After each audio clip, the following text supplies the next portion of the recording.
Hi. I normally don't talk much. I let my wife do that. However, today I thought it was important to share our family story. Whew. So here goes. Danielle and I have two beautiful daughters, Jaylee and Darlie. Jaylee is 9, Darlie is 7. They laugh, cry, swim, hug, and even bite when they feel like it. We are very lucky parents. When Jaylee was 14 months old, I started to notice small eyelid flutters that seemed very odd. So we consulted a pediatrician. He told us to stop being neurotic parents and go home. That didn't sit well with us. So after a conversation my mother-in-law had with a friend, we were advised to go to the emergency department of the Royal Children's Hospital because if they suspect seizures, they have to admit you. The next day, Jaylee was diagnosed with epilepsy and prescribed Epilum. Jaylee's seizures got worse. She was dropping to the ground and having hundreds of seizures a day. The medication didn't help, nor could the neurologists. At one point, she was so lethargic that we took her back to the hospital, where they realized she had a very rare side effect to Epilum and had to come off it straight away. At the same time, Danielle was pregnant with our second child. Then, Darlie came along. She met all the milestones. Of course, it couldn't happen again. What was the probability of that? Well, 12 months later, her eyelids started to flutter, and she too was diagnosed with epilepsy. For the next 4.5 years, we lived in a black hole with no hope. Everything got worse. The seizures increased and became scary. Stop it. Nothing could control them. We tried everything. We had as many meds as we had specialists. We had more tests we could count. We tried more supplements they could fit into chemist's warehouse. We lost teeth. We had serious gashes to the head due to drops and jerks. We also had sleepless nights, and still have, that I don't know how we manage. There was no let up. I can't believe my wife and I are still together. I didn't think parenting was easy, but this was ridiculous. How could we help our children? 5 months ago, we met Professor Ingrid Scheffer. I'd never heard of her before. She had an 8-month waiting list. I was told she was pretty good.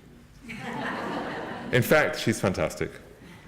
She advised us to get genetic sequencing through Professor Martin Delaticki. We sat in his office on a Sunday evening in February 2016 and were told that our children have SYNGAP1. After Michael had broken it down a little bit more, it all started to sink in. It was a problem in our children that controls a lot of stuff.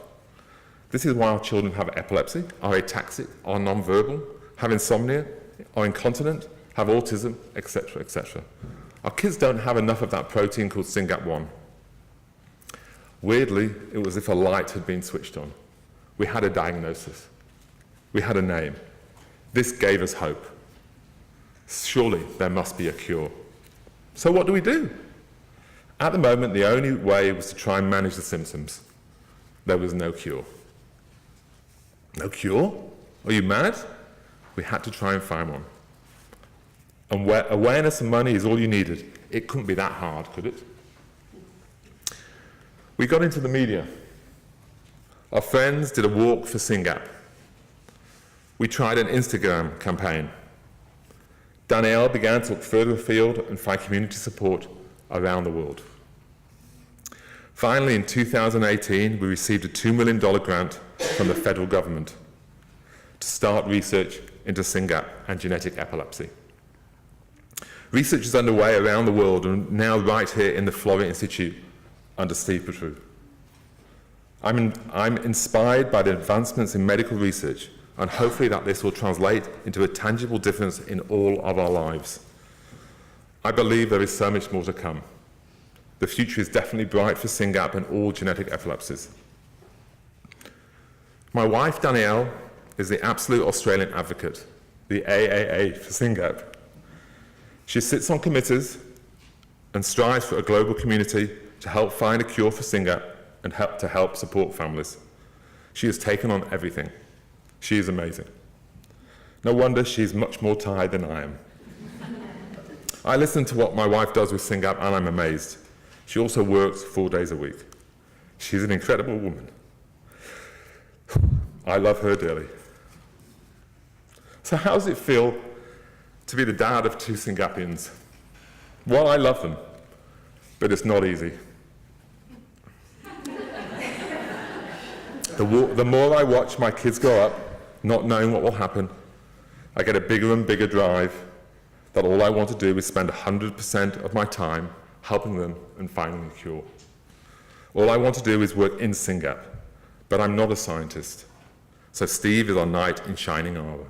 No pressure. Every day, I wake up not knowing what the day will bring. Or I wake up with Dali trying to steal the iPad or climb into bed with me. That's if I'm not already in her bed trying to get her back to sleep at 1 o'clock, 2 o'clock, or 3 o'clock in the morning. I feel sad, and it scares me that I don't know what their day or even life will be like in the future, as they can't even speak to us. I worry every day for my children. I get sad just thinking about them and how my wife and I will keep coping with our lives. I worry that one day our children will not be children anymore and have to live apart from us. I worry that one day we will die and no one will be able to look after our children as well as we can. I worry a lot. And I think that by shutting my emotions down allows me to get on with the present, or I'll probably be a complete mess. Life must go on, and I truly value the strength Danielle and I have together. We cannot give up. We now have great help and fantastic support. Here we are with our extended family, the kids' carers. I've always believed that the parent's role is to give direction and the father should be the strong energy to help and support. All I can do is love and hug my wife and children, and I live in hope that one day we will find a cure and I will be able to sit down at a dinner table as a family and have a conversation with my beautiful daughters, Jaylee and Dali. Thank you.